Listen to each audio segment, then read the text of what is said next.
क्या आपको पता है आईटी इंडस्ट्री में आउट ऑफ 100 एप्लीकेशन ओनली 2 या 3 कैंडिडेट को ही जॉब मिल पाता है। लेकिन क्या एक सॉलिड स्ट्रेटजी आपको आईटी कंपनी में जॉब दिलवा सकता है? तो आज के इस वीडियो में मैं अपनी स्ट्रेटजी को टेस्ट करूंगा और आपके साथ शेयर करूंगा। तो चलिए शुरू करते हैं। मैंने जब आईटी कंपनी में अप्लाई करना चालू किया था तो मुझे लगा था जॉब लेने के लिए बस डिग्री काफी है, लेकिन बहुत सारा रिजेक्शन के बाद मुझे पता चला कि एक प्रॉपर स्ट्रेटजी की जरूरत है अगर आप अपना ड्रीम जॉब पाना चाहते हो। तो आज मैं अपना जर्नी और पूरा स्ट्रेटजी बताऊंगा जो मेरे लिए गेम चेंजर रहा। आईटी कंपनी का इंटरव्यू बहुत टफ होता है, कंपटीशन बहुत हाई होता है और एक्सपेक्टेशन भी बहुत ज्यादा होता है। बिकॉज आपको कॉम्प्लेक्स कोडिंग क्वेश्चंस के आंसर देने पड़ते हैं, अपने थॉट प्रोसेस को कॉन्फिडेंटली कम्युनिकेट करना पड़ता है और साथ ही साथ अपने बिहेवियरल रिस्पॉन्सेस को बैलेंस करके चलना पड़ता है। और इन्हीं सब वजह से बहुत सारे एंग्जाइटी होता है, बहुत सारा सेल्फ डाउट होता है कि क्या मैं कर पाऊंगा, कहीं स्टक हो गया तो क्या होगा, कहीं कुछ समझ में नहीं आया कि आगे क्या बोलना है तो क्या होगा। ऐसे से बहुत सारे अनवांटेड क्वेश्चन माइंड में घूमते हैं, जो कि बस आपके और मेरे साथ नहीं, ये सारे कैंडिडेट के साथ होता है जो भी इंटरव्यू देने जा रहे हैं। तो इन्हीं सारी चीजों को सोचकर मैंने अपनी स्ट्रेटजी बनाई है, जिसमें फर्स्ट है टेक्निकल प्रिपरेशन। सबसे ज्यादा इंपॉर्टेंट जो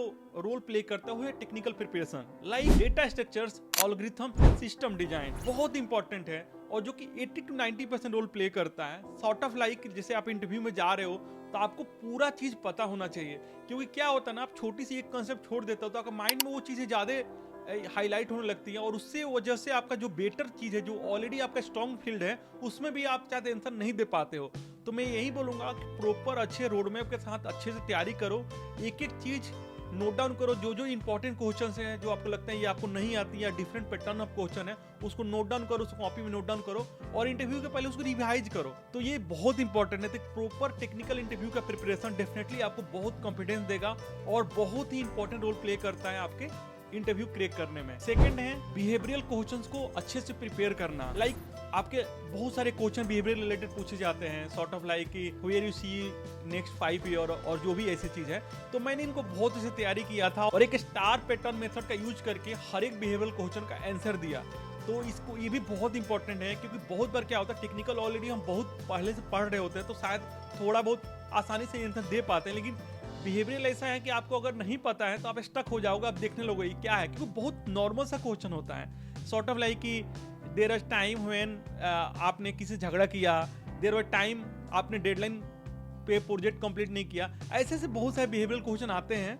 तो इसको अच्छे से प्रिपेयर किया मैंने और एक स्टार मेथड का यूज करके उसका आंसर दिया, जो कि डेफिनेटली एक प्रॉपर वे में आंसर मेरा आ पाया। थर्ड है कम्युनिकेशन स्किल्स। देखो, आपको कितनी भी अच्छी टेक्निकल स्किल्स आती है, लेकिन आपका कम्युनिकेशन स्किल अच्छा नहीं है तो आप कम्युनिकेट नहीं कर पाओगे। तो कम्युनिकेशन स्किल्स का मतलब ये नहीं होता है like it's can be Hindi, it can be English, any language, but of course interview में आपको इंग्लिश में जवाब देना है। लेकिन कम्युनिकेशन स्किल्स मतलब बोलना केवल नहीं होता, कम्युनिकेशन स्किल्स मतलब होता है आप कैसे बैठ रहे हो, कैसे ग्रीट कर रहे हो उनको कि जा रहे हो तो can I come, sort of like कैसे कर रहे हो, कैसे आप कोई टॉफ क्वेश्चन या कोई ट्विस्ट कर रहा है तो कैसे आप रिएक्ट कर रहे हो, भी बहुत इंपॉर्टेंट होता है। बहुत बार होता है बच्चे गुस्सा कर जाते हैं या इरिटेट हो जाते हैं या ऐसा फील कराते हैं मैं इंटरेस्टेड इन इस रोल में। अगर आप ऐसा करते हो डेफिनेटली ये आपका निगेटिव इंप्रेशन जाएगा इंटरव्यूअर के ऊपर और शायद आप रिजेक्ट हो जाओ। इनफैक्ट आपने अगर टेक्निकल राउंड ये सब अच्छा परफॉर्म करते हुए भी रिजेक्ट हो सकते हो अगर आपने अच्छे से कम्युनिकेशन शो नहीं किया, अपना पर्सनालिटी अच्छे से शो नहीं किया तो। और एक टेक्निक मैंने बहुत यूज किया था, वो था मॉक इंटरव्यू। तो मैंने क्या किया था, क्लास में मेरे दोस्त हैं जिनके साथ मैं पढ़ाई करता था, उनका मॉक इंटरव्यू मैं ले लेता था और मेरा मॉक इंटरव्यू वो ले लेते थे। कि कॉलेज टाइम में ऐसा होता है कि आप फर्स्ट टाइम इंटरव्यू में बैठने जा रहे हो, आपको प्रायर एक्सपीरियंस नहीं होता है, तो बहुत बार ऐसा होता है कि आप कैसे बोल रहे हो, कैसे आंसर दे रहे हो कोई चीज को, कैसे एक्सप्लेन करो, क्या सामने वालों को समझ में आ रहा है कि नहीं आ रहा है। ऐसे बहुत सारी चीजें हैं जो कि आपको खुद से पता नहीं चलेगा। शायद आप फर्स्ट इंटरव्यू में जाओ, रिजेक्ट हो जाओ तो धीरे धीरे पता चलेगा।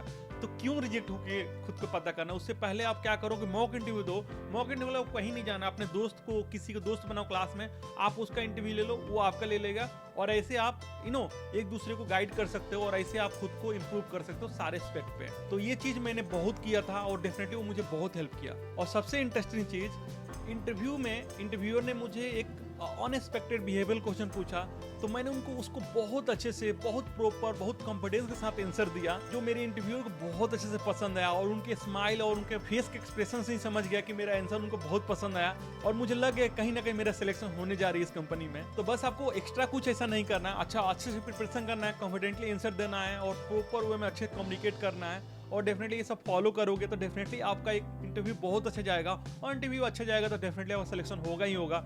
एक आप कॉन्फिडेंसली आंसर दे ही पाओगे, उसमें कोई डाउट ही नहीं है। तो वीडियो के अंत में चलिए मैं अपनी स्ट्रेटजी को समराइज कर देता हूँ। तो ये था 3 पॉइंट जो डेफिनेटली मैंने फोकस किया। टेक्निकल एंड बिहेवियरल का वेल बैलेंस, सेकंड है well communication skills, and third था मॉक इंटरव्यू। तो ये 3 चीजें था जो डेफिनेटली मुझे बहुत हेल्प किया मेरा जॉब क्रैक करने में। अब आपकी बारी है, कमेंट में बताओ कि आपका बेस्ट एक्सपीरियंस या वर्स्ट एक्सपीरियंस क्या रहा इंटरव्यू का। प्लीज कमेंट करें, डेफिनेटली मैं रिप्लाई करूंगा। और भी कोई आपके पास डाउट है तो प्लीज कमेंट बॉक्स में डालें, डेफिनेटली मैं आपके हर एक क्वेश्चंस का रिप्लाई करूंगा। और मिलते हैं ऐसे ही नए एक्साइटिंग वीडियो में। Thank you, bye bye.